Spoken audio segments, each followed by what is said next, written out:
Auto's coming in, Featherstorm comes in, the Blade Caller not gonna find any targets just yet. They've taken down Lyra. It's Envy who've lost one, the re-engage now for Ssumday, a double kill for Altec. He wants them all, he's gonna find a third. Can they get him a fourth? The flash forward, the bear trap, Apollo should be going down in flames. Where's the fantasy points? Where's the Corky? Help your team! He goes for the fight! It's Altec for the Penta! And he gets it on the Tristana! Yo, I have nothing. What the fuck? Penta kill. Oh, nice. Oh, nice Penta. Shout out good guy Pyrian. Shout out Pyrian, giving him the 1v1 at the end of it all. Yeah. He fought him, he didn't give it away, but he let him get the 1v1 to earn it. I think that's earned personally. I think that's fair. Yeah.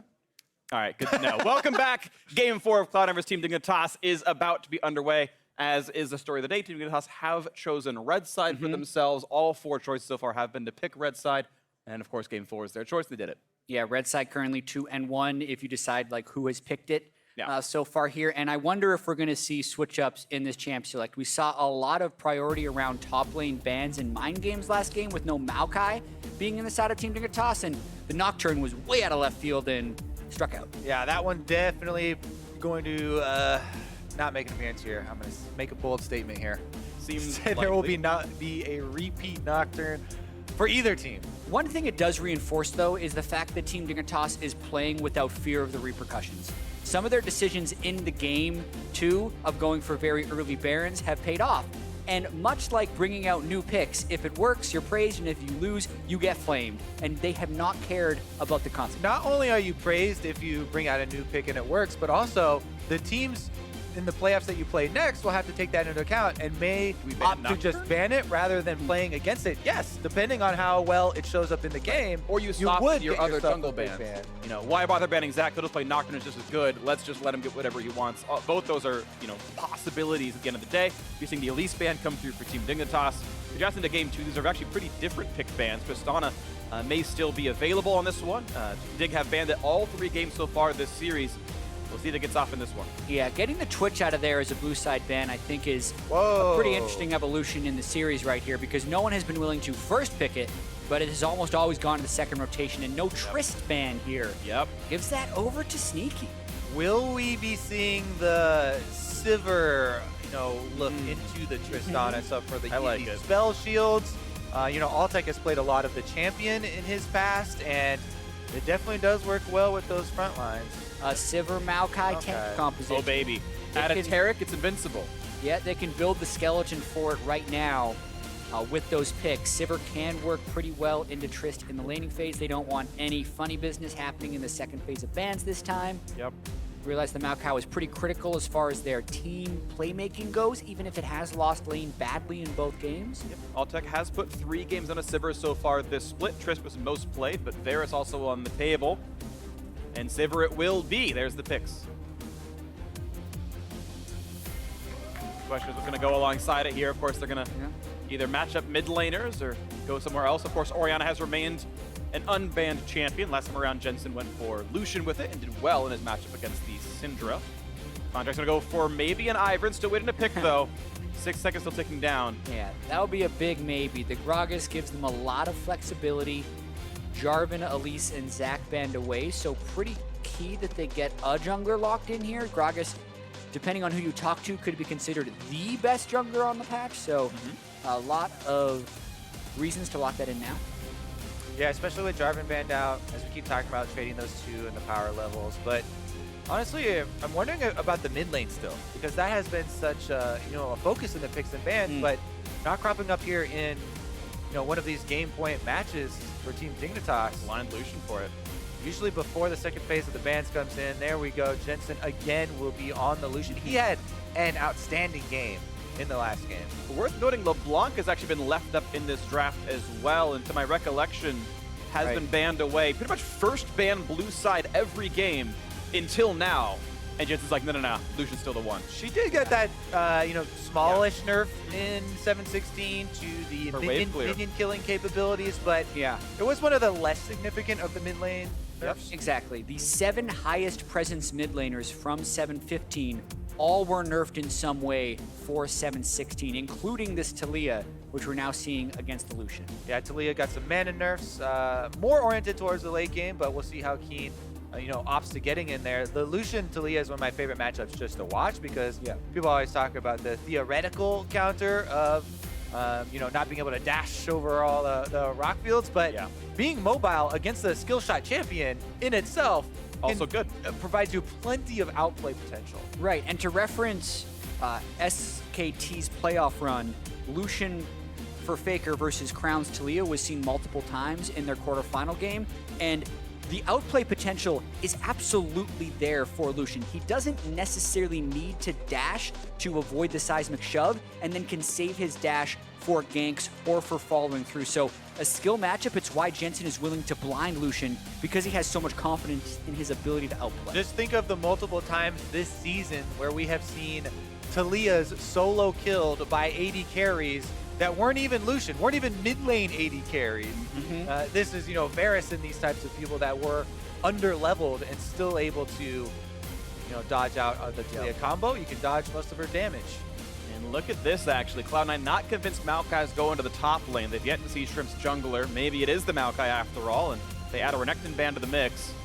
That said, the very important Gnar is still up, so I don't know why they'd be necessarily afraid unless they're, waiting to see something else come through. That said, Nunu's going to be grabbed, and so Team Dignitas is going to add another attack speed buff to Altec, who's had a generally pretty good series. Ssumday will go back to his undefeated Maokai in this series, 2-0 on it.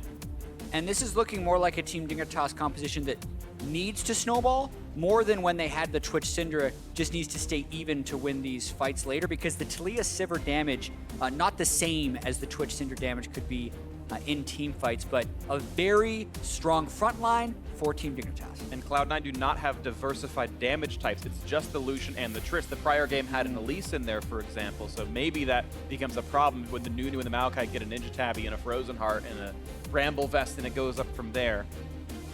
Sivir and Taliyah is actually pretty difficult to end the game against as well. Really good wave clear on both of those champions. And even with the changes and nerfs to mana cost for Taliyah later in the game, her cooldowns are still incredibly low, so able to keep up there. But that is a huge amount of frontline now for the Cloud9 duo of AD carries. Yeah, some magic damage added to the mix as well, and also even more buffs for Altec. Two people almost dedicated to the task now, with Shrimp's Nunu and Adrian's Janna. Yeah, and the Janna is such an enabler for Sivir. I just talked about Team Dignitas having a different team fight with the Sivir Taliyah than with the Twitch Syndra, but adding this Janna into the mix, there is the saying of the 500 CS win condition for Sivir. That gets even crazier with an Ardent Sensor Janna buffing up the Sivir as well. With critting ricochets, if you have a full item build, you can do tremendous work in the very late game, but so much of that is funneled through the Sivir's ability to farm and get gold. We'll see if they can do it. If they can win themselves a landing phase, Sivir should match up decently into Tristana. The push and pull in the lane going to be interesting as well, but you can spell shield the explosive charge without much issue, and then the question comes down to how good are your frontliners at locking things down. And Maokai has got point-and-click tools. Contractz kind of has to burn flash for that to be the case, so maybe some more counterplay is available. Game 4 of the best of 5. Dignitas got out to that 2-0 start, but Cloud9 maybe on their way to the reverse sweep. They've got the broom out of the closet. It's in their hands. They might start moving the dust around, though. Jensen back on the Lucian that he had carried very hard with in the previous game, but magic damage is now low on the Cloud9 side. And we'll see if Ssumday's undefeated Maokai will be that yet again as Game 4 is about to start. Yeah, and I really wonder about this Galio top pick, because Galio mid was already seeming like the way you played in competitive, and another suite of nerfs did hit Galio on this 7-16 patch. He was amongst one of the pack of mid laners that got nerfed, so I'm really curious what Impact can do in that top lane to get less damage reduction on your ultimate now, as well as a longer cooldown. So, going to be a little tricky since they're no longer going to be able to stuff Ssumday's farm and lane.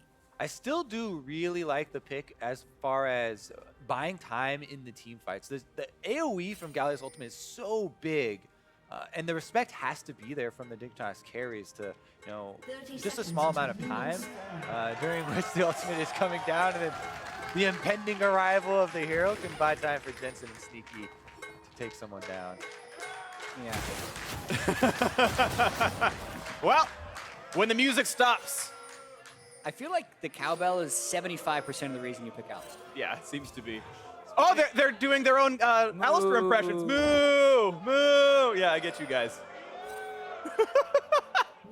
Talking about another champion that is often booed, Janna here, checking in on the Adrian runes. There's been this trend of gold generation runes, and Adrian is on that hype train. So he has gold generation quints, gold generation yellows. Oh, man. He's going the coin, so he is going full on cash money millionaire. Let me buy that Ardent Sensor as soon as possible. Adrian's always been an interesting guy because he definitely innovates his own rune pages a fair bit. I remember he invented running scaling health regen seals on Soraka, for example. This one I know he did not innovate. No, he didn't invent it.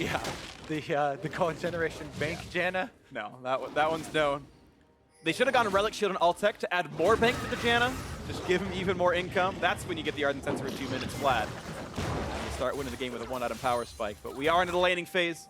Nunu, this time less greedy in his start. Got a hefty leash from Ssumday. Altec taking a few shots to the head and pop, hits the minions as well with it. Yep, no level 2 there. Yep, Sivir Janna shove early. Oftentimes that's the strat for Sivir in these lanes, is just continue to keep it shoved in. And also spell shield, counter trade. Ooh, early power from the Galio though, hitting And he's level 2 first. 2, yeah. A lot of damage on a Ssumday onto this one. Now it's going to be interesting watching Adrian. He's really fast. You can tornado Smoothie out of his headbutt or ult him out of the combo as well. And he has some extra peel tools for Altec, so will be fun to watch Adrian later on. Yeah, I would say every pro Janna player should be able to do that. That's one of the few requirements for Janna players in lane. Yep. It's even easier for like a Leona. It's super telegraphed, but yeah, Alistar certainly doable if you're on point. Smoothie has actually gone coin for the, I believe, first time now in this one. He's been going Relic Shield every time other. One of the reasons we did see kind of, oh, there we go with the initiation. Yeah, nice bit of damage. One of the reasons we did see Alistars have to adapt actually in that matchup and going with the pulverized flashes was because of that very interruption. Headbutt combo so unreliable in it that a lot of them really have to cut down on reaction times and utilize summoners. And they're playing very aggressive in this lane. You can see every time Smoothie expends a cooldown, Adrian just goes into full auto attack harass mode. The classic range versus melee dilemma. Yep. Once your kill pressure is gone, you will just get harassed.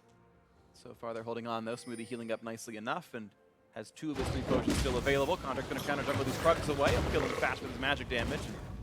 Not going to be stopped. So hey, how often do you see a Nunu get counter jungled? But Contractz going to be able to do that. I'd say Krugs fairly often. Okay. One of the easiest ones to bash early on. Yeah, the question is, do you dive now? They have no idea he's here unless that ward's That's now they have no. PKs here.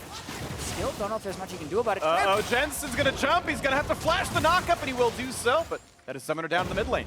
Definitely high value gank there from a Nunu. Be able to get that Summoner out of Jensen so early on. Takes some of the power out of that push in the bottom lane. Smoothie in once again. Pulverize the land shield to block some of the damage. Lands the stun though. Altec going to be down. Very low exhaust actually stops all the charge damage. He's going to jump right back out to stay alive. TP's going to come in and they're going to complete with Ssumday. Impact to join as well. So they've been isolated, but not a lot of places for Smoothie to go. A big taunt comes out. He's going to go back for the play in the mid side as Contractz finds himself the first blood. There's a big pulverize and they're going to look to kill off Ssumday. The flash to follow for Altec and now the Nunu joins the fight. Can they get the chase down into Impact? Shrimp is full HP. Lands is slow, but there's no follow through anymore. Across the map, C9 pull out small advantages there. Sneaky and Altec both getting the kills, but it's the mid lane that actually tilts the advantage. Yeah, that's what I want to see again here because the bottom lane is one thing with that 1-for-1 trade and it was actually pretty close with the teleports coming in. Then Altec had to back out because he was so low, but I really want to see what happened there to Keane in the mid lane because his flash is still available and he only used the heal. Contractz, meanwhile, must have just body slam flashed on him from Fog of War to catch him by surprise. Yeah, so we'll see the start of this and hopefully get the mid lane one after because it was a long fight here. He gets the detonation on Altec, but he's got heal and the exhaust and teleports come in to pull them off, but good job there by Sneaky getting enough distance so Ssumday couldn't just execute. Also, very good timing there by Adrian getting the exhaust down before the rocket jump lands and the bomb explodes on Altec's head, really reducing a lot of that. Then they have flash in here. So this bottom is a 1-for-1, but the mid lane here with the Summoner disadvantage on Jensen standing toe-to-toe with Keane, just walking right out of that one. And Shrimp was even there. Right there. So that, another one of those false sense of confidence. He didn't even... Yeah, body slam flashes, and he never... Kind he of wasn't vision, but kind he of was window watching. shopping. Yeah, Keane wasn't watching. Unlucky, but it happens even to the best of us. That's a nice kill coming through for Contractz, of course. And that was actually first blood gold, so he's pretty rich. He's got a Sightstone done. And I really want to see how well Keane can keep the shove up in this lane, which is what is needed to kind of activate as Taliyah, because the main changes to Taliyah center around the mana cost of Q, being able to shove the lane in. When Taliyah was one of the highest presence mid laners on a previous patch, it's because I feel like it was because the Banshee's Veil build caught up, which was get a bunch of magic resist against your other mage opponent. You don't need to rush Morellonomicon like other mages do, and then you can still shove. The same would be true against a physical damage matchup. You want to get a Zhonya's first and therefore not need the mana regen. Yeah. But it's post-patch, it's high mana cost, and he wants to get armor against Lucian. I want to see how much that costs him in his wave clear here thanks to the changes. See what happens in this one right now. Jensen up 13 minions. He got the assist on first blood as well due to the interesting 2-on-2s they've had before. Jensen Flash still down though, and Keane's got his, so things to watch out for, but ulti's available for Jensen. Keane the same. Wave in the bot lane, BF for both these players. Small lead to Altec, despite the interesting way the fights had gone earlier in the lane. Nice shot getting a jump down in a sneak, but he can heal that back up without too much difficulty. Also the CS lead on top side, you know, we've been kind of periodically checking in on Impact and Ssumday, and Impact has had the small lead, the pressure advantage in the top side. Every single game. I think 4 straight he's had the pressure lead. And in 3 of the 4, it's been actually a pretty meaningful farm lead, so good on Impact for laning well, but Ssumday has been such a good team fighter. In most of these games, at least, especially on the Maokai. There's been a huge amount of setup for the team. Contractz had that big performance in the last game as well, really giving them a lot of map pressure. And here, Trim is the Nunu that they want to get to late game with, but the early game is just not what it once was. Smoothie trying to all in once again. Zos using now the re-engage. They might go for sneaky. He's got to be careful. The flash to jump in the slow. One more auto. He's going to die for it. And the over-engage. And now Smoothie, without the ulti, he's got nowhere to go either. Just to buy the time. And now the re-engage in the mid lane. Keane forced to run. Mana's a bit low. He's got the Q, though. Jensen's on the chase. They have the extra speed, and Galio forces a flash. He's on the wrong side of the map currently. That's a nice back goal. away. He's fine. Nice by Keane. Plays that pretty well to get out. Later, nerd. The outplay in the bottom lane, though, for a 2v2 double kill, spell shielding the Trist ult. The patience there by Altec. You can see there's zero hesitation here from the Dignitas bottom lane. After he jumps in and they get the exhaust down, Altec's immediately like, yes, this is free. Adrian flashes in for the extra slow there. Auto offload goes off. Yep. They get the free chase down in the lane, resulting in the double kill here. Huge momentum now for Team Dignitas. This bottom lane absolutely crushing. The timing on that spell shield was insane. It's Like, super the good. ultimate from Trist comes out very fast. Altec being able to block that is what enabled the double kill, along with a bunch of other things. So first turret went to Team Dignitas. You saw that in the picture-in-picture during the replay. So that's now a 1,300 gold lead for the red squad. It still feels like a little bit of disrespect. I mean, great spell shield, but when you have BF swords in, you don't all in the support. Smoothie burned all of his CP abilities on just the Janna, and Altec able to free hit, targeted sneaky intelligently, and they had the damage for it. And they had all summoners. Right. I mean, Adrian used his flash offensively even. You know, getting back into that one and turning it around. And even though everyone was expecting the Ardent Sensor Rush, and you maybe even thought that of Adrian with the Nomad's Medallion into Fairy Charms, since they killed the turret, that lane is over. He then full upgrades into his Sightstone to get the vision control, which I think is a smart move right now, even if Ardent Sensor Spike has so much immediate power. Yeah, and they're going to get the vision down on the map, and it might feel very good. Team Dignitas hoping they can close out the series here. Right now, they've got the gold lead 1,200. Turret's gone. They're going to keep their dual lane to the bot side because this Drake is available, and they want to keep the resources around. TP up for both top laners. And here comes the attention towards Keane because there's a Gragas coming from one side and an Alistar from the other. Here's the flash. The headbone pulverized body slam as well, and there was no way out. It's a 3v1 in the mid lane. What's even going on anymore? Great job by Cloud9, focusing on the area that they have some advantages in. They continue to pressure Keane. They do not want to fight around all of them, around this 3-kill Sivir, so they try and move in from their fog of war there. Really good double gank from Smoothie and Contractz to continue to keep that pressure up around that lane. But they're roaming up, though. Double trouble again. Yeah. Didn't bring Lucian. Jensen went back to farm the lane. Three-man No dive. help is going to arrive here. They're doing their Drake. so little Ssumday damage. is completely on his own. Can he outplay? 1v3, no damage dealers, body slam to land, chain CC is in, but again, it's a Maokai against Tank. He's gonna heal up, pop the ulti. He's gonna lose the knockdown Smoothie, but the ulti's on, he's gonna be okay. A slow, and the Maokai walks away calmly because he's so tanky against no damage dealers. 3 tanks walk top lane to gank another tank. With a What Spectre's happens? Cowl, the tank lives. 2 ultis popped, out they go. All tanks live. All tanks live. Oh man, that is such a huge moment right there. You need to be able to power play that when Team Dignitas goes down, but as you mentioned, such low damage. Galio, Gragas, Alistar, none of their damage dealers participate in the dive.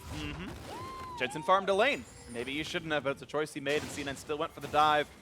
And they lost their first Galio ultimate. And one of the major nerfs for the Galio ulti is the rank 1 cooldown is much longer, so that is a substantial loss compared to the prior patch. See if it hurts him again. 500 gold though, not the biggest deficit to be honest. C9 still able to get something done for themselves.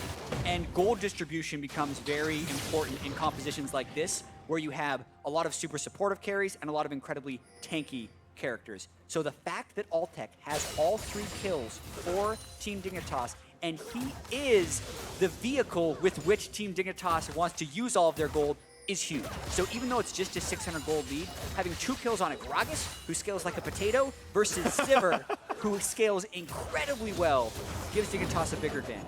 I feel like potatoes scale well. I've seen some very large potatoes. They get thrown into mashed potatoes, they become French fries. I feel Oh man, that's a very good they scale. scale real well. French fries is of godlike scale. Yeah, exactly. So we'll see if he can become full French fry in this game. Altec gonna get found down! Oh, he's gonna run out of health pretty rapidly, but he's got the disengage with Janna. The Nunu throw an ice ball in as well. But look at that explosive cast. They found Adrian, who does not yet have flash, but Shrimp buys some time with absolute Lucian's 0. on the way. Early roam from Jensen coming 4v3. in. TP up for both top laners. Is it 3v2? The long run. 4v3, 5v4, what's the numbers? Jensen's gonna be in range, find some culling damage. And he's not gonna get much more. Spell shield a little bit late for Altec. All right, they kept Keane in mid lane, pushing the wave in, so he's going to be able to get that into the turret, and Cloud9 unable to get much out of that. Yeah, Jensen not able to land the Cutlass slow. The active wasn't quite in range, it seems. So wave shoved in, a couple of minions lost for Jensen, but he still holds on to a 20+ minion lead, and that is where some of the gold is in this game, is a well-scaling Lucian. Ssumday, early Spectre's Cowl, but now he's going towards the armor items. Now this is against double marksman here. Getting some alone time of the turret also feels good, but again, he is, last we checked, over 1,000 gold behind Altec, and that might not change. Yep, still 1,200 apart. Exactly, and then it's the strength of the bottom lane versus the pressure that Jensen and the rest of C9 are applying to that mid lane. The parties that have been happening in there, whether it's Contractz getting the first kill or the 3-man gank they are throwing down. They're trying to take Keane out of this as much as possible, which then turns Dig into a 1-carry team, which as much as you want to funnel out of that carry, is still fairly difficult to win with. I'd say that's a pretty good one to put all your bets Yeah, in, though. If Sivir's you've got the Good better one one. to have. late game Sivir with Nunu Janna. Nunu and a Janna, I mean, you don't really get better late games than No. that. We need Nunu top, Ivern jungle. That's terrible, let's never do that. Let's see what comes in for this one though. Lulu mid, add some more. Impact looking to keep the turret alive. He is gonna get pushed on though. 4 members nearby. Nunu might stop to go for Rift Herald though, and you can see Impact spells out the dive and he's gonna fall back. Yep, looks like it is going to be a trade in the end with a little bit of a bonus on the end as Rift Herald going to go down to Shrimp. It's a trade and a +1. So they're trading the turret top for bottom, but there's no comparable thing to get for the Rift Herald currently. Unless they continue pushing for a tier 2. They have Tristana and Lucian there. It was really late on this push. They should realize now what's happening. Yeah, bot tier 2 should probably fall more times than not. Herald picked up by Shrimp. Maybe he used it in the top lane push though. Now Impact in a bit of a 1v2. But yeah, I almost want to see Herald go top lane and equalize the points. We're seeing Ssumday now come to defend this turret, but depends how much damage they have. Sapling spots us no dive. The rest of the team went back. Ssumday's going to keep this turret alive, it looks like. And top lane's going to fall to a Rift Herald. Dig going to get better at this trade. Mid lane now is the focus for Cloud9, though. They're actually rotating over from the secondary to take down outer mid turret. But how long does this keep going? Now that C9 is investing in this mid turret, the Rift Herald can still go bottom. Important flash. They call it off. They're trying to stop C9 from this base race. Time to fight. Nature's grasp. They're very Find fast. 2 roots, and here comes the dive into this one. Galio's still far away. They don't yet have Impact. He's coming in now. He's going to jump right into Shrimp. Really got to buy some time. Looking not yet for Adrian. but they're going to knock down the kill as Contract's already gone. Now the disengage, C9 forced to run away. They will, losing 1. 2 for 2 the overall turret trade, and then 1 kill for Dignitas here. Riftherald killed off at the turret as well. Impact had to take care of that before he came in, so it kind of delayed him a bit more. That being said, Inhibitor turret is at 50% as well for Cloud9. So not only did Dignitas also come over to mid lane and grab that extra kill, they've also heavily weakened an Inhibitor turret. Here goes another look at the initiation for the Maokai to hold him in place. That lets Keane get a very good sized shove off. And the rest of the top lane squad comes over for the flank. Yeah, and that top lane squad moves faster than you would expect. Sivir ult, Blood Boil, as well as the move speed granted by Janna. They make it before the rest of C9 can come back to the turret, and yet another kill goes over to Altec. And it'll be eventually granted by Janna both ways, from her passive as well as completing her support quest. I mean, she can really get people to zip around the map. Something to watch for in the future. 1,700 the gold difference right now. Taking the lead. And Ardent Sensor and Knight's Vow were both just completed. So this is a huge moment in the game as far as power specs are concerned. Infernal Drake is live as well. No flash on Altec or Adrian currently, so it is still an opportunity for C9 to make a big play. See if they can find the opening. Where's it going to be? Ward's being cleared back and forth for now. Helen Kale not going to land. Baron, not the option. It's going to be the Infernal Drake. Drake wants to force the fight. TP coming in for impact. Ssumday holding the front line. Explosive cast just getting spell shielded. He wants to go in for the steal, but that wall comes in. It's going to be a secured Infernal Drake. And Contractz forced to run away. Impact hold the front line. As the wall falls, it doesn't matter.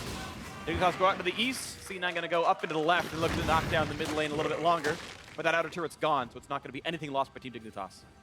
Yep, they're going to send Altec back to base as well to purchase here and just rely on the Taliyah wave clearance. Cloud9 are left empty-handed. Yeah, you mentioned that top tower, and it is pretty easy to knock over, but that is kind of the smallest of consolation prizes here for Cloud9. Yeah. I would take an Infernal Drake, and it was still Impact's TP used as well, and nothing happened. It burned the Taliyah ultimate. That's usually worth it. Stacking up pretty favorable Drakes as well with Mountain and Infernal.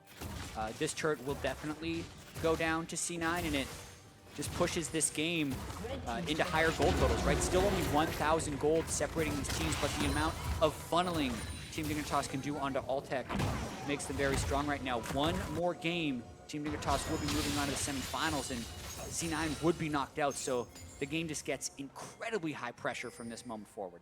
Yeah, C9 need to navigate themselves out. They have actually yet to have any comeback wins in this series. They've actually lost games with leads at 20 minutes. But Dignitas have better Baron calls. So certainly the onus is on them to make this happen. They only have 2 threats, and they're both physical damage. With Sivir with the buffs, she's got all of the kills in the team. Individual gold lead is actually still 1,600 over Sneaky, and that's before Ardent Sensor and Blood Boil. So Altec massively important in this one. Yeah, Jensen can cut down the tanks, but it's going to be hard. A little bit of armor on Shrimp and Ssumday is going to go a very long way in their team fights. We already are seeing a bunch on Ssumday. Shrimp now actually could use a little bit more. Happy with some of it though. Nice Vow. The Keane tracker shows that he did go Morellonomicon early. No Zhonya's, no not Ardent Sensor, Arm Guard to be bought, just the Ninja Tabby into mana regen, or at least a mana pool. Definitely high value there for those boots, obviously. Going to double 80 carries. Again, Team Dignitas actually feel very comfortable with the state of this game.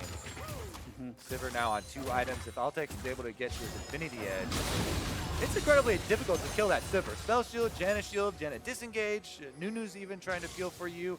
So even if you have Alistar with the Galio and Gragas trying to dogpile in there, it still requires very good use from Cloud9 of those skill shots. Yeah, you need, as we have a pause, Jensen or Sneaky to get damage on him. Yeah. Because otherwise he's potentially even just going to drain tank through the tanks. If he gets to late game builds, Lifesteal has the Janna shield because he's healing off, will be healing off of so many different things. Even with the Ardent Sensor healing, should be able to survive versus the tanks. A little bit of a pause here. Yeah, Stoneborn Pact healing is going to be hitting from Nunu as well. Very big protect the carry comp. So Jensen taking a small break from the stage. We'll be back when he's ready with this one, but I'm going to step out for a minute. So time to go Super Saiyan. Yeah. He's going to collect his Spirit gonna Bomb find right now. Where's the hyperbolic time chambers when you need one? He's going to hope to hop in there for 7 years his time, 5 seconds an hour, and come back ready to go with glowing pink hair. You'll know what happened when you see his light up behind him. Usually it's like blonde, goldish yellow. Well, Sure. for Jensen, it's pink hair. All right, this is how it is in League of Legends. All right, it's just what Lucian likes. Yeah, we'll see what happens. And again, this is a very interesting series and an interesting game to look at. I mean, we're talking about all the breakpoints, all the things going on. And it almost hasn't mattered who's had the better scaling because at 22 minutes, the game has always snowballed to the victor at that point on. And it's been like the one good call, the good positioning, the good hook or whatever. It's been the clutch plays, not the let's line up 5v5 that have decided the games more often than not. Yeah, it's been a great series so far, honestly, and I hope it continues as long as we can. That's why we're pausing it? Yeah, that's why. I don't want to go home today. I don't want the games to end, Kobe. C9 versus Dignitas is too entertaining. But this game in particular, right? Talking about the pressure the teams are under, but also just the power spikes and the moments that will be able to decide the game. We have been building this Sivir up and up and up and up, but at the same time, we got a big tank line, as well as a couple carries on the other side that are going to be kind of playing the same game. It's just they're the two-headed monster instead of just the Sivir. And what this means for our playoffs, as this split, we've been talking so much about, is there going to be a new team, a new franchise in the finals? Dignitas are one of the front runners. Everybody was looking past to Immortals, and like Immortals already have their bye, and that that may be one of the new faces. But Team Dignitas have made such a strong case in the end of the split here, and already in this match. If they're able to get there too, we may even have multiple shaking it up. I mean, it's so interesting too because how many times do you see a team switch 60% of the roster during the split? Like not coming into week 1, but in week 2 or 3, you sub in Shrimp, you start bringing in Big, you start bringing in Altec, you start bringing in Adrian. You're like, all right, well, it's only Ssumday and Keane who started game 1, day 1, and they're about ready to go into the top 4 in the playoffs. Yeah, and they've completely changed the team. I mean, just looking at Shrimp's champion pool, he plays a slightly different champion pool than all the other players. Yeah. So I think we have some of them returning the stage, but we'll have to get more updates on the pause. Well, as we allow teams time in that pause, we're going to send it down to the analyst desk, unless that's a misnomer. Nope, take it away, Dash. Perfect. Thank you very much, Freak. We're going to have a few minutes to kind of break down the middle of Game 4 here, but not to worry anyone. The reason for the pause is a medical request from Cloud9. Jensen not feeling so hot, so taking a moment to step away from the stage. Adrian taking advantage of the opportunity. The rest of Team Dignitas all, it's time to go to the bathroom.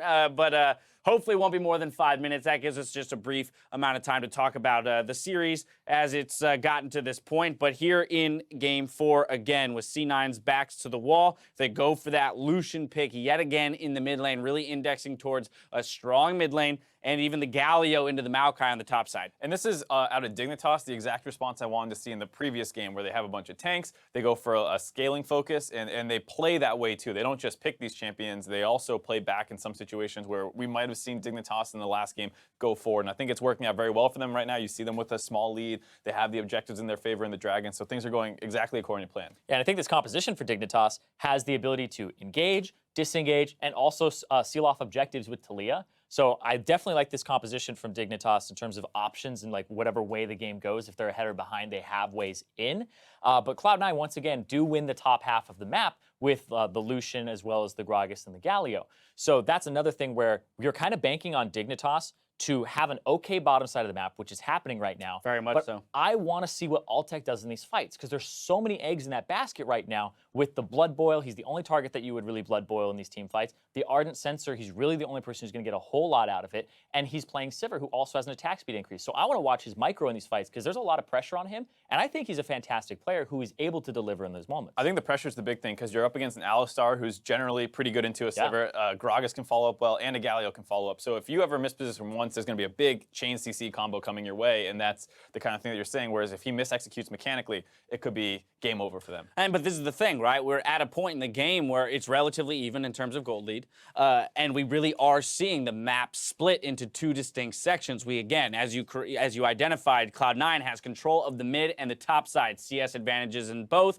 We're taking the turrets in those areas, but then the 2v2 in the bot lane for Dignitas, I mean, we saw it come 10 minutes in, the 1-2v2 that really helped propel them forward and put Altec in a position to carry on the Sivir. If you're a Dignitas fan, you're going, Thank God for the 2v2. Thank God for the pickup of Adrian and Altec, because I don't think this is a strategy that you could run with the previous roster setup, where Ssumday not playing all these tanks, playing some bruisers, or when he did play tanks, the other parts of the map weren't really carrying. So now they get to run these types of strategies, and now we're starting off with like a 3-0 Sivir, 4-0 Sivir in the bottom side. One thing that's consistent is the objective control of this team as well.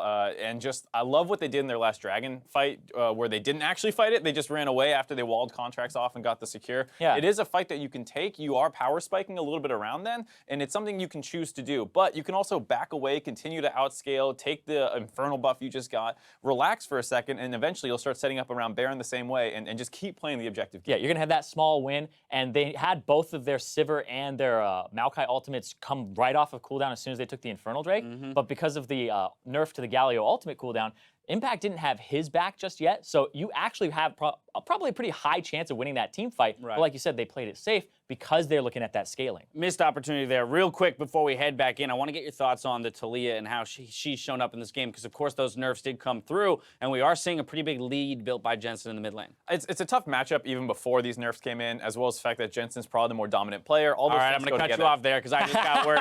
No, Well, look. You want to watch the game, right? Yeah, get me All out of right, here. Well, then let's get me ourselves outta here. back to the game. The players have returned to the stage. Let's send it over to the casters to get us back into the match. Get him out of here. Yeah, thank you very much. See, Dash, I saw in your prompter that said toss back to the casters, and you said, give me a second. I need more time in the limelight. It is not your time to shine, Dash. It is the players' time to shine. I have seen them say a capital R or a lowercase r in all chat. That means ready here in League of Legends speak, so very soon we'll get us back into the game. The game has unpaused, and we are here again for what could be match point. Team Dignitas up 2-1 in this series. They are building around Altec, and he is so far hashing in. We'll see if this keeps going. Yeah, he's got that 2-item power spike with the Knight's Vow and Ardent Sensor amping him up as well. But as Kobe mentioned, the tanks of C9 are starting to build some armor as well. So there's a chance he falls off a little bit until he can get Last Whisper.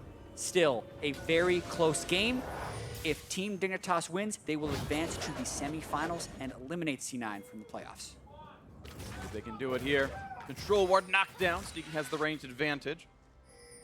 We'll see when someone dips for execution is calling, because Maokai and Nunu will heal a lot, and as will anyone else on Janna's team. As the locket will be built up slowly and surely by Shrimp. It's the only thing that builds from double no magic mantle, so that's likely coming through. Yeah, definitely one of the most common buys there for Nunu. You go full support in your item build. You have a giant health pool. It's all bonus health too with Consume. Yeah, that's nice battle there. Even though 50 health was taken off, still an incredibly effective and efficient item. Cloud9 though, they don't want to let it get to this point. They're trying to push out the waves on both sides right now to be able to get some, more control around this Baron area. They don't want to let Dignitas have the ability to group up where they're just going to pop Sivir ultimate, run at them, and go for the engage. Adrian did pop Monsoon when he saw Contractz in the brush, so this Baron Force would be without the Janna ult to reset the fight, making it a little bit more dangerous. A couple of recalls out of Cena, and now here comes the engage with Sivir ulti, Righteous Glory in the wall, but a flash gets through to safety. That is an ulti, 2 ultis down for a flash from Alistar. Yeah, pretty high value flash on an Alistar as far as the engagement possibilities go, but Smoothie would have been dead if he did not decide to use it, and that, a death at this point in the game means a huge objective, or at least a giant advantage around that objective. Every single one counts. Yeah, and Team Dignitas has gotten so good at playing around Baron. Forcing the play, double ults down. You can see how that could be the deciding moment in this series. C9 trying to rush with their double marksman. Shrimp They has get the ward smite. in. Shrimp has No smite. Taliyah ult, no Sivir ult, no Janna ultimate, so C9 wouldn't mind fighting. Ooh, wasn't quite in range for the headbutt, and now it's a window they can use. Altec. He has to play a little bit aggressive. He is their damage output. Keane actually not that big just yet. Just a Morellonomicon, his only damage item. The tension is just insane in this game right now. Could be the decider. Both of them starting up the Baron, being chased off, and again, poking around here. Impact is on the flank, but there are control wards here for Team Dignitas, trying to pressure down mid as well. Altec used the majority of his mana right now, so would not have much left for the team fight. Can get his ricochet off and auto attacks, but not much more. He could spell shield something, but he might have to use it early then. Honey Fruit is going to replenish some of it. Helpful. Here comes the next play. They want to fight. Available Monsoon as well, only missing the wall from Keane.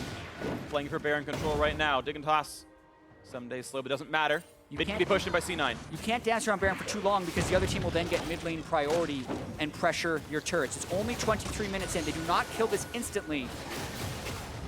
lot of Sivir's power is an area of effect, not single target damage, though supplemented, of course, by the Nunu Janna. Mid lane's pushed in. This will be at least turret damage. We'll see if Jensen or Sneaky gets alone time, because they can still kill the turret. Yeah, Dig has lost mid lane priority now. Sneaky is now hitting the turret. They're trying to pull him off it by just brute forcing the Baron to there's the the wall. wall. Cuts off Contractz. Okay, Smoothie in the front line, Impact as well, but the tanks are kind of okay with this one. At point blank, Galio ulti ignored, and back goes Smoothie. Low on health, though, finds the engage and knock up on Adrian. The Janna is low, Ssumday staying alive just barely. Out of the back line, they don't quite get Sneaky. Adrian, a 5 HP gets Summoner heal. Impact staying alive, gets the shield, out they go. And mid lane still allowed for Cloud9 here. And they still have inside track if they wanted. Team Dignitas very low after that fight. Top laner's gonna teleport back in. Impact They're actually gonna keep doing it. They're gonna try to help Barcelona. Adrian actually has no mana anymore, really, so Altec not gonna get many more buffs. Still getting defeated by Baron. It's very low. Can they land the spike? Can they get consumed? He's gonna try. Nunu. They're going back and forth with the Nunu. They flash engage. They're going for the knockback, but Adrian, Altec still saved. Oh, Stinky! Stinky, that was crucial. Knocks him back. He makes it happen. Adrian 1 hit away from death to taunt. That's 3 kills. Absolute perfection from Stinky. How is he still alive? Are you kidding me, Stinky? Are you kidding me? MVP material right there for Sneaky. In such a pivotal moment of the game, he makes the biggest of plays, and this will mean Baron for C9. You've got to be kidding me. Everything was stacked up for this to be the failure of 4-0 Sivir. If you're going to pick a marksman to carry the fight, it was Altec. Yet it was Sneaky coming through. Absolutely clutch. It's a high-risk, high-reward game when you're playing around Baron like this. No ult on Adrian, no ult on anyone for Dignitas. Watch Sneaky in this fight. They're immediately going for Altec there. The double flash in, and then Sneaky! Flashing the seismic shove right after he lands to keep him alive, and then resetting, ulting Shrimp back to get the triple. That is one of the most insane plays that I have seen in a playoffs game in North American LCS history. That was amazing, and now Cloud9 have bought themselves the space. Sneaky's caught back up with Altec. Consider the pressure in this game at this moment. Cloud9, they cannot lose this game if they want to continue, and now they're knocking at the door. They still have a chance at World through the regional qualifier, but their playoff run would be gone. Contractz started it off. He got onto Altec. They burned the spell shield. Then the flash in from Impact to taunt him up, and they get him just low enough. Yeah, and even though he flashed away from the rest of that engage, just the attacks were there. And Adrian had run out of mana, to be honest. Like, during that fight, they chose to re-engage it. An insanely risky call by Team Dignitas, but it was 1 pixel away from killing Sneaky, not letting him reset. Yeah. So close to having Altec get a ricochet crit somewhere in there and end up cleaning up C9. We talked about slim margins in our opening games, chat. Definitely showing up once again here, but this time around, Cloud9 get the edge, and now they're reaping the rewards as you see the gold lead start to balloon. Multiple lanes of pressure. Sneaky currently in mid, but they have enough confidence here in the disengage of Jensen and Impact to be able to keep up double-pronged pressure. It's going to be a very big Baron power play. Look at the damage even on that mid turret as Jensen is killing a turret on the other side. And unless they're willing to go all in with a Maokai initiation, Team Dignitas can't really fight them off. The best they can try and do is clear these waves. Rapid Fire Cannon Tristana, possibly the best turret killer in all of League of Legends. Ziggs could argue, but that's about it. And we'll see if they can keep this one going as Sneaky has the Knight's Vow on him from Contractz as well. Couple hundred damage dealt once again. Righteous Glory pop for Impact. Wants to be in the front line. Double slows him across. Turret is gone. Jensen a bit low. Stays alive though. Shots on towards Ssumday. Half HP. Triple knockup. He's going to go in for Shrimp instead. And that's actually an even lower health bar tank. And at this point, it's the triple tank team before the AD carry has the last Whisper. So it's that almost mid-game dip that you have as an AD carry before they can get late game. And the gold is now heavily in the favor of C9, so they have the Black Beaver armor shred to at least help with the tank line of Dig. And right now, they're not getting punished for being a double AD right now. Double No Magic Mantles built out of Locket Trip, still with no Ninja Tabby, being against 2 auto attackers. The Spectre's Cowl, of course, is exactly where Ssumday stopped. He's still building towards armor, but the tanks are not that tanky right now. They're getting outpaced by Jensen and Sneaky. This series just got a lot more interesting. Dignitas were on the verge of completing their playoff spot here, moving on to the semifinals. But Cloud9 with a very clutch play have definitely bought themselves not only a lot of time, but a 5,000 plus gold lead to work with as well. And unless the tanks miraculously all finish Randu and Zoma in the next 5 seconds, this is... Maybe sell your soul, make a deal with the you do something because the tanks are not tanky enough to deal with double AD. The weakness is that when they itemize against you, it gets bad, but that itemization has not happened yet. And also, Sneaky's beat everyone else to Last Whispers. Yep. So even when they get there, it won't be quite as pronounced of an armor tank. 3, the wall is up, but so far they're going to be They safe. The get all knockback, Altec is going to go down! That's the kill, and suddenly there's no damage left up for Team Dignitas. C9 happy to look for the game-closing play. They make that one look easy. Altec right there, double summoners on the front line, and C9 just take his life. There's such a small Ssumday. amount of damage left. The knockback, though, Impact running out of health, though. Goes into the air, gets the disengage. He's going to be okay. Shrimp running back has the charge on him. Going to stay alive, but the health bars got low. That was some solid defense out of Team Dignitas. Not quite the 4-0 we'd seen before, but at least they bide the time. 6,000 gold the separation. Let's see, you cannot count out the double buff Sivir. Sadly, though, that was a death to Altec. He's got to play that better next time. Yeah, and Team Dignitas need to take a big, deep breath and reset their expectations for this game. They can still go to that 500 CS win condition. That's what they have to try to now, because it's no longer a matter of steamrolling the game, getting the Sivir snowballed over everyone else and winning. They lost that when Sneaky reset in the Baron fight. So they're potentially positioned a little bit too far forward. Altec cannot get caught like that, and they have to regroup so that this doesn't go to a game 5 for them. They do not want the chance of a reverse sweep in this series. Well, we'll see if they pull it out in this one or in the next, because Team Dignitas definitely on the back foot, hoping they can find that play. We know their wave crew is very good with the Taliyah and the Sivir. The defensive options are there. The armor items will stack up. Mortar Reminder done for Sneaky, yes, but you can eventually get almost unkillable because it's not Lord Dominic. He doesn't have the 20% bonus damage against targets with more health than him.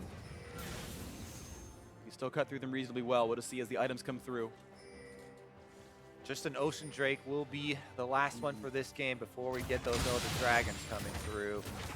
And that is not a tremendously big prize, so maybe we'll see them keep up pressure, working with the downed inhibitor instead of even retreating back and delaying the game at that point. I think the Ocean Drake is mostly ignorable. It'll be about the Baron that comes up in 60 seconds. C9 can play around that. They have the playmaking potential of a Flash Gragas and a Flash Alistar. In fact, all flashes are up on Team Dignitas' side. Only Impact is missing his. Trying to work with that inhibitor pressure and keep it up. Moving towards the top side, they have 1 minion wave to work with. Dignitas annihilated though. Yep, it's very easy to kill those off. And here comes the next play. Cloud9 gonna choose between sieging in earnest or simply setting up for Baron. Right now, they own that entire northern jungle. And you can see they're not really eager to look at the turret damage. They're looking at the Baron bait. Probably trigger Fog of War from Dignitas' point of view for the coming Baron here, because look how dark it is! They're going for the engage, they knock back and he's just gone immediately! They're looking for the kill, and yes, Ssumday is gone! Redemption to buy a bit of time, but Smoothie is still safe in the front line. The knock up, and there is the death of a Nunu, sneaking on a rampage. The tanks are dead, and it's time for C9 to close the game. Just playing with Fog. They do not even need to wait to get onto Altec. They have that much damage on their 2 carries right now. They want the game here. Taliyah Wall's trying to lay. They stop the minions, they do buy some time with that, and actually Cloud9 decide instead of the Nexus, now they might look at Baron or the Drake. There's only 20 seconds on Ssumday as well as Shrimp. There's a teleport wall on was Ssumday, game-saving. so that is a huge stand. I don't know. They can still rush down the Baron very quickly. They should be able and Shrimp would have to walk there, but that does save their Nexus. They need to kill the Blast Cone, though. There's actually a Blast Cone behind the Baron pit that no one attacked. So Nunu can get in if it's too slow. I agree. I think it's mostly an indefensible Baron, though, with the 2 control wards in the outer limits of the jungle. No one can safely check that. Even if they held 1 or 2 men back, they'd be able to kill who comes through. Another Baron, C9. Counting was fast enough. Baron number 2 this time, much less insane as Dignitas get their consolation prize of Ocean Drake number 2. Cloud9 don't need any. Again, they didn't even let them come to face check the bush. Right there at the door. Contractz happy to meet him. Huge crowd control there from the front line. Nice combo from C9. the kind of fights gold lead lets you take. You don't always get to hard engage the Maokai front line and then kill the Nunu next. But they had the gold, they had the items done, and they got to pick that one off right away. Well played by Cloud9. Yeah, and one thing we were talking about earlier is how Altec was the only threat for Team Dignitas, and having that one threat is a little hard to play around. So he's not reaching the backline at all. Keane is so far behind, there's very little threat on either of the C9 carriers, which is allowing Jensen and Sneaky to free hit with these fully offensive builds. Bilgewater Cutlass lining up for Blade of the Ruined King, final item on Sneaky. Attack threatens, pops up the Sivir ulti, and knock up again on the front line. Ssumday flashed away, a nice knockback though. Do they have the damage? Howling Gale and everything else running at a time. The tank's not going down, but the turret sure has. Inhibitor still, or I should say now available. Jensen kites back and forth, stays healthy. Sneaky the same, level 17 for both those marksmen. And it's going to be Team Dignitas giving away the inhibitor, fighting against the Baron buff, not easy. Yeah, meanwhile, the carries on Team Dignitas, level 15, both of them 2 levels behind.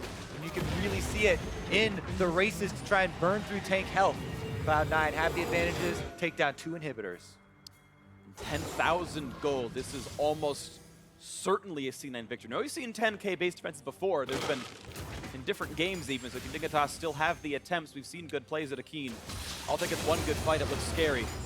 Yeah, he's got Lord Dominic's. Still plenty of time on this Baron buff. They are looking to brute force this down. Here comes the wall. This could be the fight, but the turret's already gone. Will there be an engaged? Dignitas at this point might have to give away that 3rd inhibitor. And now it's going to be them trying to farm minion waves because it only gets harder from here. They'll start flooding in the base. 2 per lane every 30 seconds. 12 supers a minute. Ricochet does keep bouncing as long as there's a fresh minion to bounce to, though. So if there is a carry that can defend 3 waves of super minions, it would be Sivir, but this is incredibly dire. We are highly likely going to a deciding game 5. The odds are definitely in Cloud9's favor. Baroned up, super minions on the march. 2 shots on Adrian, 450 apiece. Turret a half. Oh! Oh, they did! Sneaky just barely alive to get the healing. He's gonna be a foot for now, but the crits, the ricochet comes across. It's all about Adrian, and it's about Altec and Smoothie low on health. 2 kills picked up. Now Jensen trying to kite back. Exhaust is on the knock up there, and the base defense is had. It's 3 for 1 so far. And now where is Contractz? Where is Impact? They're able to run away. 2v4 on the map should mean it's just defense for Dignitas. The odds were in their favor, Kobe, but they could not close it out. Sneaky gets hit by that seismic shove. Keane has not been a threat for most of this game. In the Baron fight, Sneaky flashed it here, right under his feet. Shoved back into the Maokai. Oh. In a late Galio ultimate, actually. He was already almost dead before it even lands, and a Shiv crit gets him. And the small Galio nerfs on 716 lowered the damage reduction, means the Ricochet is able to finish him off. Jensen can't even get Adrian on the backside. Still 3 inhibitors down, and a whole world of coming back needed, but they live to fight for at least another few waves. Gotta say, that is one of the most flashable skills in the game. Yeah. And he thought he could outrun it. When we talk about the Lucian Taliyah matchup, the Lucian doesn't even want to dash out of it, they want to walk out of it. You need to be distracted or have some other setup CC usually for that to land. Sneaky with the misplay. It's certainly not perfect games, but still very entertaining and enticing ones here. The inhibitors are still down, but it means a lot of gold got to flood in. XP as well. The gold a bit closer than before. See what comes in next is C9 still with the dead inhibitors looking to push. Yeah, C9 just wants the waves to crash at the same time. Then they can even fairly safely poke, even without Baron. When you have 3 inhibitors down, each wave gets 2 super minions. So 6 super minions should crash at the same time. Yeah, the best, even more than that, it's double stacked. The best strategy here is just to wait inside the base. The turret, you've got a red buff, Sivir ulti pop, watch for the front line. Galio gets the ulti down early, and Contractz will not take any damage at all with the stone plate. Howling Gale buys some time, Impact getting hit. And you can see the health bar down to 400. The turret staying alive, and Team Dignitas buy more time. Cloud9 should not be forcing fights. They should just be staying inside the base, offering support to the minions. Yeah. All those super minions will take the DPS of Team Dignitas, and they just have to slowly wear down the Nexus turrets. But they keep going for these fights. These fights keep exploding, and that's what Team Dignitas wants. The quick fights to buy themselves then time right now. You can see to clear out the minion waves.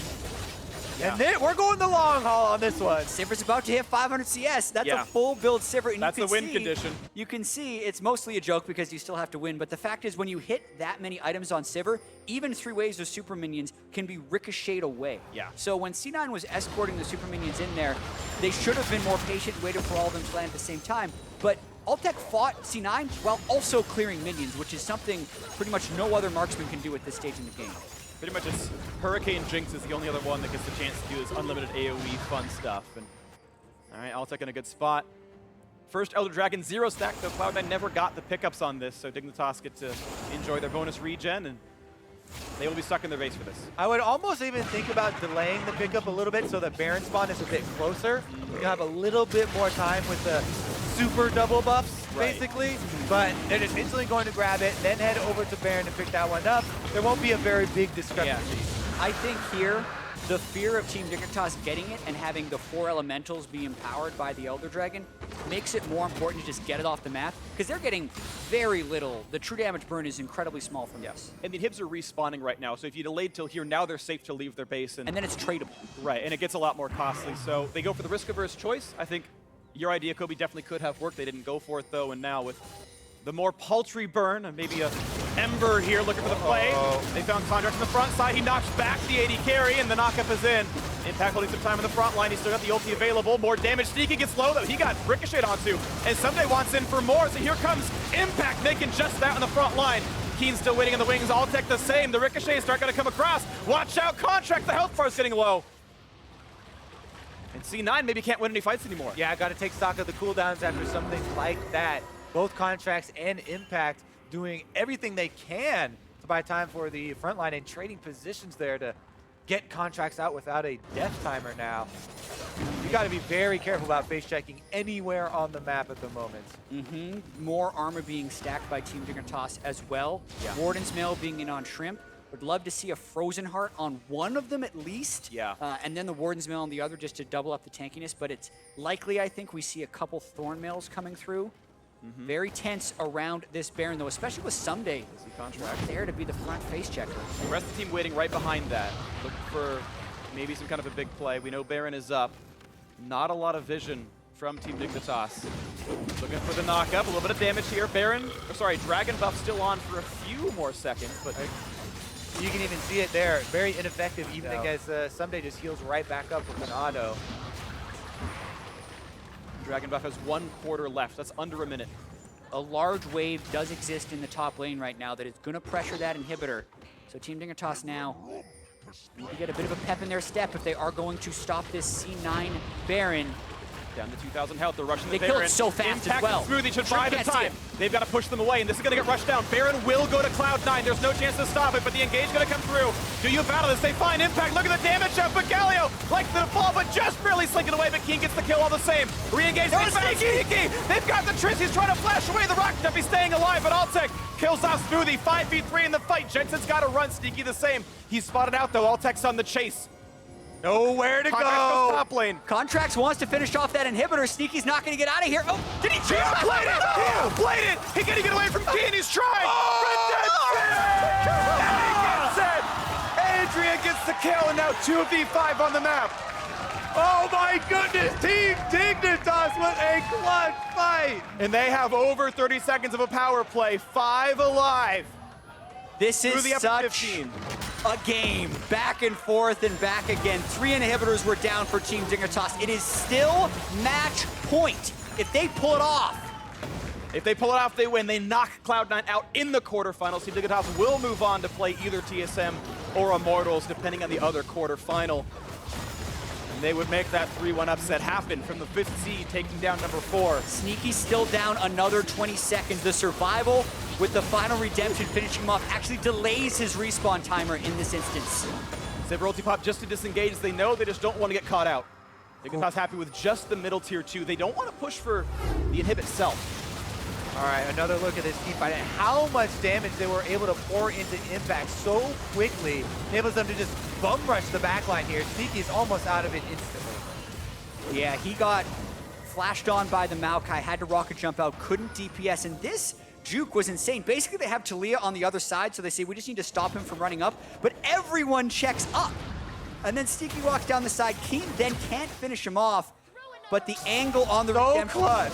gets them. Adrian from downtown. Oh man, the rare redemption kill. And they made it happen. And 2,000 gold now the only difference, and it really doesn't matter much more at this point. Again, you're seeing twice the damage come out from Altec every fight. That is just Sivir's prerogative, really, in a lot of these cases. Yeah, and it's getting Full crit late now. enough that Keane's disadvantage isn't as prevalent. He's now got 4 full items, including a death cap, so his Taliyah damage is very respectable now in these late game team fights, even with all the focus onto Altec. And Altec, speaking of focus, 100% crit, sells the Shiv for a Phantom Dancer, so now every Ricochet bounces for that full 2.5x damage. Tons of attack damage, no boots, but he's got that QSS upgrade into the Scimitar. See if he can do it. Triple blue trinket still in for Team Dignitas. They need to play for Fog of War later on to this one. Baron on for a few more seconds. Frozen Heart on Shrimp as well. That's big. Really love that call for the reduced attack speed on both the Lucian and the Trist. The 20% reduced attack speed, or rather the 15% reduced attack speed aura from Frozen Heart isn't just like reducing a dagger. It's multiplicative to the sum of all the attack speed the AD carry has. So it's a substantial damage reduction for C9 in these fights. They've actually sent Jensen down to get their bottom lane pushing, but topside is a huge minion wave for Team Dignitas, and Cloud9 are going to have to kind of do some housework first. They're sending Impact back here. His teleport is ready. Yeah, and the ult is okay for now. Nip actually pretty low on items, to be honest. He's still only on 4 major completions. He's waiting for one more slot. So we're not full build everywhere. Not just yet anyway. Impact's got some room to go. The carries are mostly done, but Jensen needs to upgrade that last Whisper. Bot lane mark's been done for a while. Death Cap done for Keane. A Locket not far away for Smoothie. Double Knight's Vow down on the one side, but there's only one here for Team Dignitas. So Keane will be left without a Vow, without a Loyal Knight. As Jensen tries to farm up for that Lord Dominic's. Yeah, I actually think Adrian's going to be going for the Zeke's upgrade on that Glacial Shroud as well, just for as many possible buffs onto Altec. Yeah, seems likely. As the minions go down, they're going to leave Ssumday the last hits. As there's certainly no more gold needed for Altec here. He's probably sitting on like 4K just in the bank. This game has definitely been a tale of 280 carries with Sneaky, Yeah. clutching the game, winning team fight there around Baron, but then getting caught at Nexus turrets. Yeah. Altec, similar situation. He gets caught out. Dignitas have to give a tremendous amount of area. Who's going to make the big play in the final one, though? Or who makes the big mistake. And the plays you've made up until this point don't matter. Even if you've made a big play or a big mistake, it's all about who makes the next one. That was close. That was almost that play. That was almost flash out from Smoothie. The wall coming out from Keane. Not just yet, though, as keep playing for the farm. Impact got to go for Thornmail last. 2 minutes until Baron is respawned.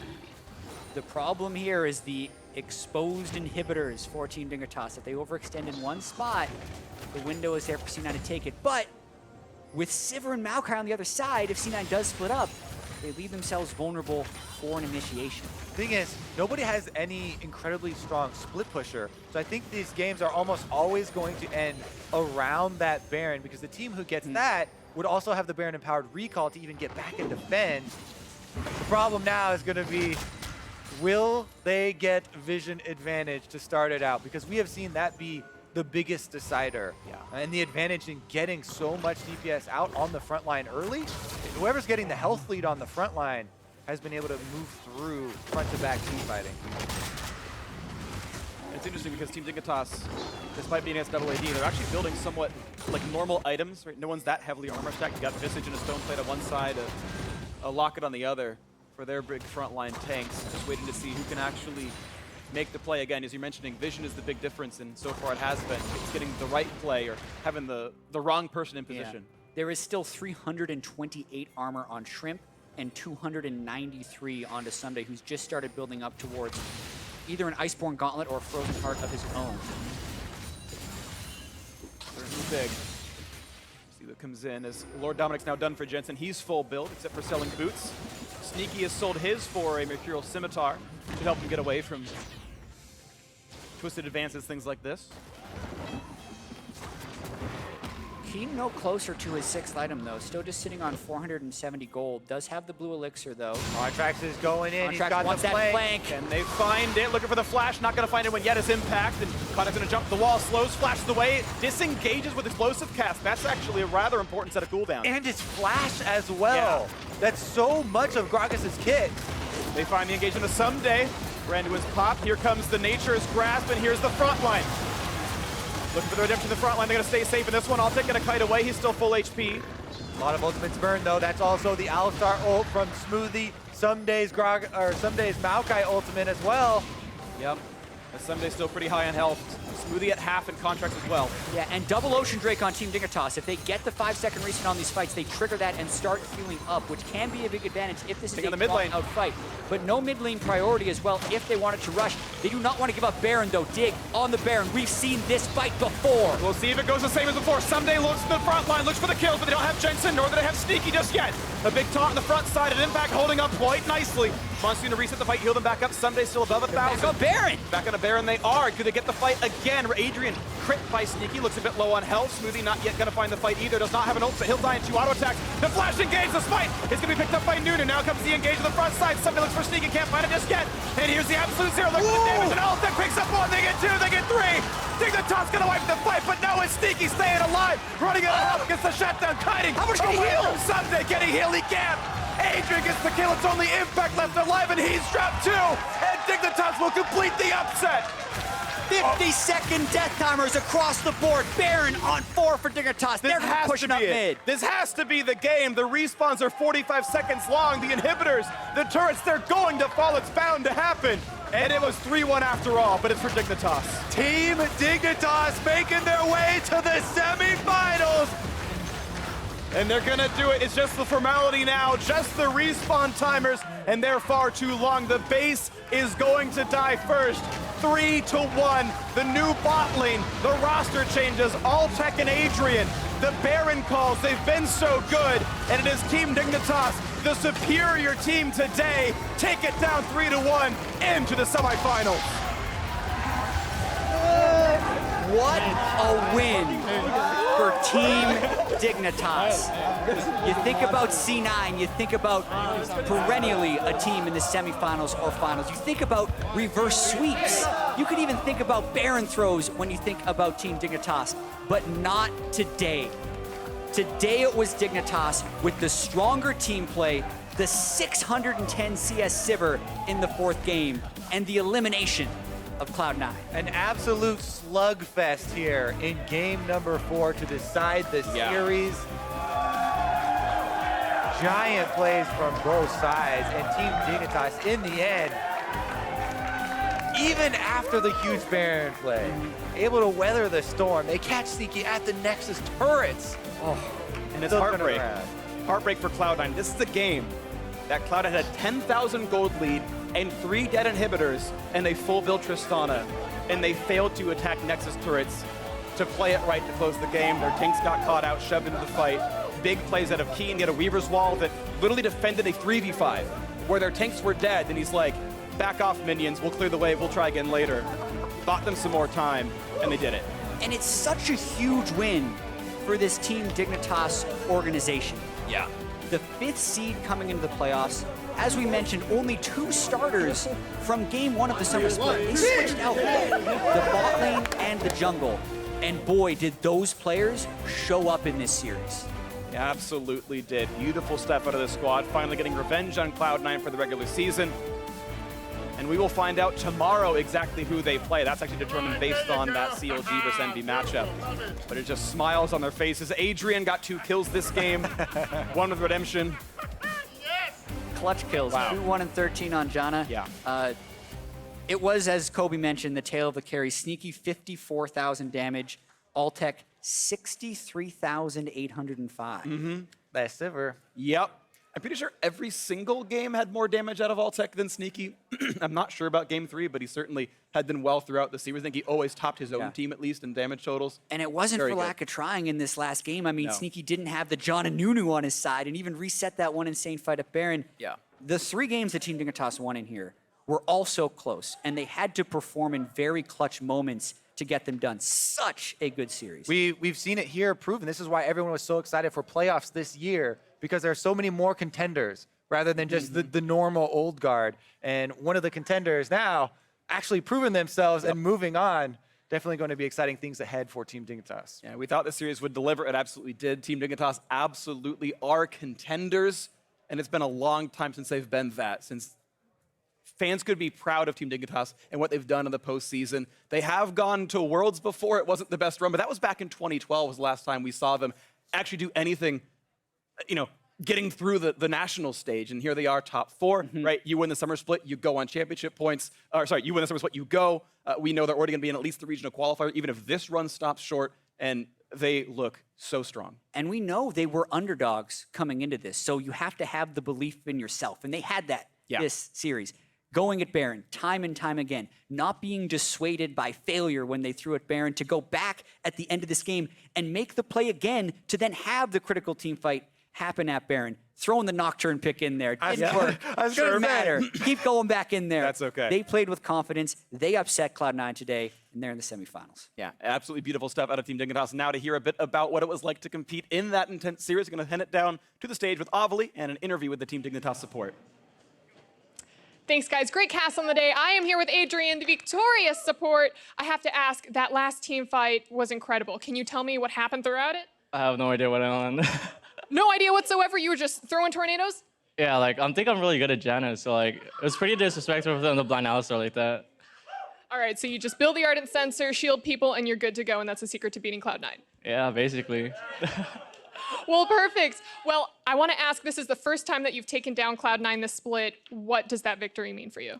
I think it means so much to us because we've beaten, like, almost every other team. So, like, I think people are really scared to face us in playoffs right now because, like, we beat the only team that beat us during the regular split. So everyone should be watching out for us. Well, you showed them who's boss. I want to reflect a little bit on this series. Shrimp completely popped off in game 1 with the Jarvan. And then we had some unorthodox picks, a Nunu and a Nocturne. Can you tell me what the reasoning or kind of like decision-making was behind these picks? Yeah, we have full trust in Shrimp. So, like, whatever he feels like is the best for the situation, we let him play it because his Nunu is, like, really good because, like, we can always hit 20-minute Barons, and, like, teams are so scared against us because either we, like, bait Baron so much or we can burn it really fast. So, like, it's really hard for teams to play against us. Well, perfect. And it worked out for you because you guys took the victory. I want to ask, playing with Altec, so you guys came in through the split. You guys were the duo bot lane that was basically filling everything up. Where did you guys find your synergy? And what makes this bot lane different from the other ones that you've participated in? I think just me and Altec have something really special because, like, we've been playing together for so long in solo queue, like the past 3 years already. Like, I've always wanted to play with Altec on the team, but like we never had the chance to. So I think we're the best bot lane right now, but like we'll have to see in playoffs. A dream bot lane come true. Now next week you play in the semifinals. We aren't sure who you play next, but are you excited? Or how are you going to prepare for it? I really want to go against TSM because I want to knock TSM out of the finals. There you go. You have the crowd support, and I wish you the best of luck. To catch up on the rest of these games, we're going to throw it over to the analyst desk.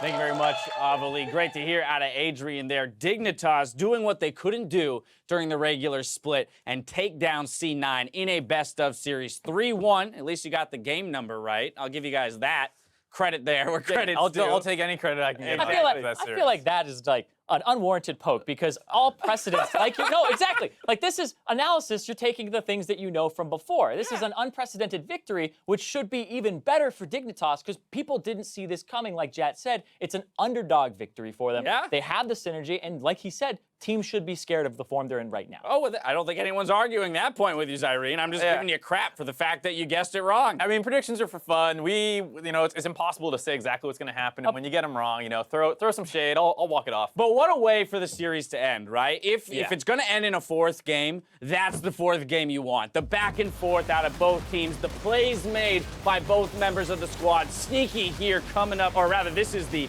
final fight of the series. Almost comes up the same exact way as the previous fight. We were talking about how Dig is not afraid to go back to Baron and keep forcing this over and over and over. And this is a situation where there's just too many cooldowns on the side of C9. And it looks like this is going to be a bit of a dangerous situation, but Keane is fine on the backside as well as Altec, and they're able to melt down this front line so much faster. It's just that Sneaky starts going off a little bit as he goes into the middle of them and starts picking up a couple kills. Yeah, and they're able to get Jensen before the flash taunt from Impact, so Jensen can't create more distance and back up even further. And then Sneaky is caught in the middle of all of it as well. And the Sivir ultimate just enables them so much to make that rush play. And like we said during the break, they had options to disengage and engage, and they use them both in that team fight expertly. I mean, that was team fight number 27 or something like that. Just a rough estimate on the number of team fights that we witnessed during that game, but we have to remember the adversity that Dignitas faced in that earlier in the game, they go for a similar Baron play, but Cloud9 does make the proper move. Sneaky coming up big in this one to turn it 4 for 0, plus the Baron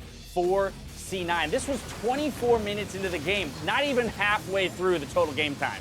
I mean, you heard the cast say that they thought this was one of the biggest plays they've ever seen. I would have to agree, just for how close this was. The gusto to go flying in there, flash the Taliyah W, get the second kill, get your reset in the jump, and get out of there before Nunu can do anything else to you, as well as the Buster shot away. It was just so perfectly played by Sneaky, super close to getting turned around, and it was a play that the team needed to make because they were in the midst of getting outscaled and outplayed by Dignitas. Yeah, and this was honestly one of those plays that's a little bittersweet in the context of the entire game because they got 2-on-2 killed bottom lane. That was a play to get them back in the game, and then later on, Sneaky kind of gave it back when they were on the doorstep to take this to a game 5. Yeah, I mean, you see it there, right on the gold graph, right around that 25-minute mark, the massive spike in gold. They continued to basically double that amount over the next 5 to 10 minutes, but at the end of the day, if you miss position one time, and we saw that in the base from Sneaky, Dignitas is the kind of team that is comfortable taking that advantage, and then as Jat said, they will not back down from a situation where they've lost previously. They're going to keep going for that win, even if it's in the face of adversity. I think that's the big thing is that when, like in a lot of sports, not just League of Legends, it's going to come down to who made the bigger mistakes and then who made the bigger outplays. And in this series, C9 had way bigger mistakes,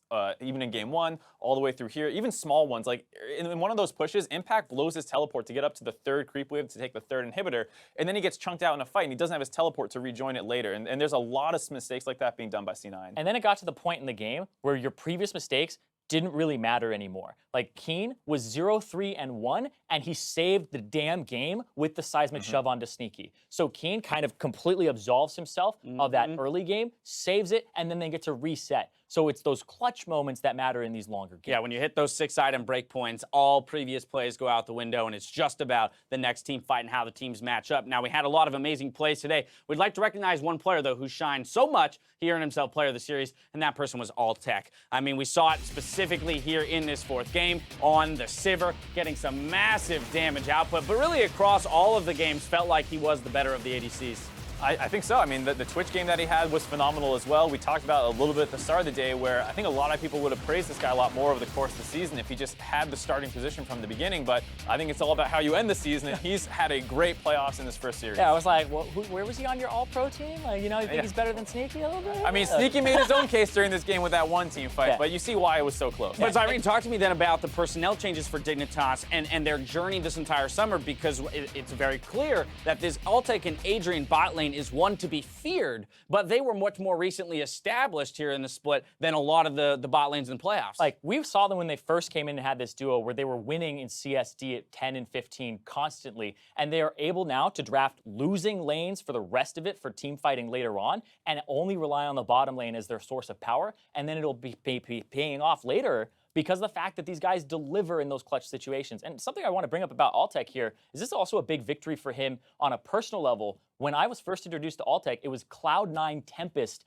3 years ago, and he just took down Sneaky, the guy that he was on the challenger team underneath. And he gets and with this win, he gets to move on to semifinals here for Dignitas. That's a huge, boon in terms of the organization. But as well, let's remember that now Cloud9 knocked out of the semifinals. In terms of the old guard and the new guard, with only 3 organizations ever having won the finals here in North America, we already have Dignitas positioned into the next round to perhaps unseat one of our former champions. And that's what I would love to see. I mean, we don't know how it's going to go, but if they end up against CSM, if CLG actually does pick up that victory tomorrow, it's going to be phenomenal. All right, well, with their win, Team Dignitas do advance to the semifinals. Their opponent next week depends on the results of tomorrow's match between Counterlogic Gaming and Team Envy as a result of dynamic seeding. But I want to take a brief pause here and talk about that Counterlogic Gaming Team Envy matchup. It is more disparate in terms of seed, but as we've just seen, that you cannot predetermine, right, based on the seed itself. I think that's a big thing. You also have to look at like recent history. So while C9 did have the series victories during the regular season, Dignitas was still playing great towards the end of the season. Beat TSM, beat Immortals. Yeah, so I mean that's great for them. If you look at Envy on this side, it is a little less positive looking. They had a lot of struggles towards the end of the season, got destroyed by a lot of teams. Their last bit of the split was actually them losing to 4 teams that are in playoffs. So kind of showing that they are at that 6th seed for a reason, and it is a big uphill battle for them. All right, well, let's go ahead and pull up the championship points as well. Take a look at the standings there. With their loss today, Cloud9 cannot climb any higher, and TSM are the first team from North America to qualify for Worlds, either through championship points or by winning the split. They still have both options available to themselves. Now, good news for Cloud9 is they're still sitting pretty at 90 points, so it's very likely that they'll make an appearance in that regional gauntlet, depending on how the rest of the chips fall. But once again, it does make the case now for the 2nd seed, if TSM were to win finals, is very open with the points runner-up right now being knocked out. Yeah, it can't be Cloud9 because they only have 90 points, and that is not worth 90 points to get 2nd, and it goes by recency and summer split. So Cloud9 will be in the regional qualifier, and they would have to play through. All right, well, that's going to do it from us here. So on behalf of myself, the casters, and the entire live broadcast crew, thank you for watching Day 1 of playoffs, and we'll see you tomorrow.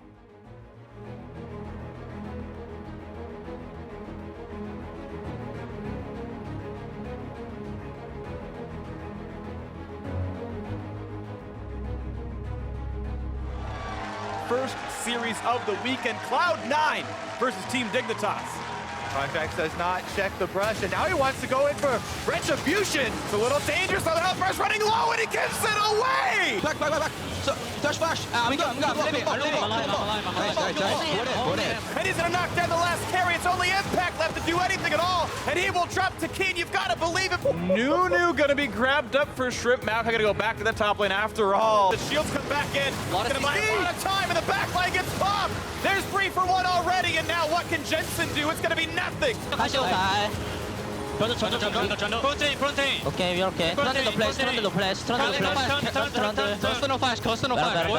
look at Altec on the wings. He's gonna go for Sneaky, the flash forward. He takes out the back line. Here comes Jensen, all 5 in the bot lane. Looking for Shrimp, the flash, the autos, the kill comes through 2-0 so far. The damage is there. Oh, but Keane turns it back. They don't have it. He tried to give the kill away. The calling, not gonna land the bolts. He's gonna die almost to the turret. Das using now the re-engage. They might go for Sneaky. He's gotta be careful. The flash to jump in the slow. One more auto. He's gonna die for it. Watch Nunu, guys.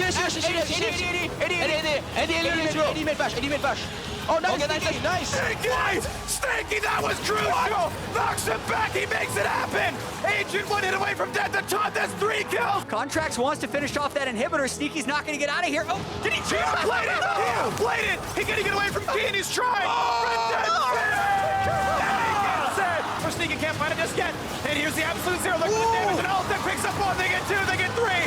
Dignitas gonna wipe the fight, but no, it's Sneaky staying alive. Running out of health against the shutdown, kiting. How much can he heal? Ssumday getting healed, he can't.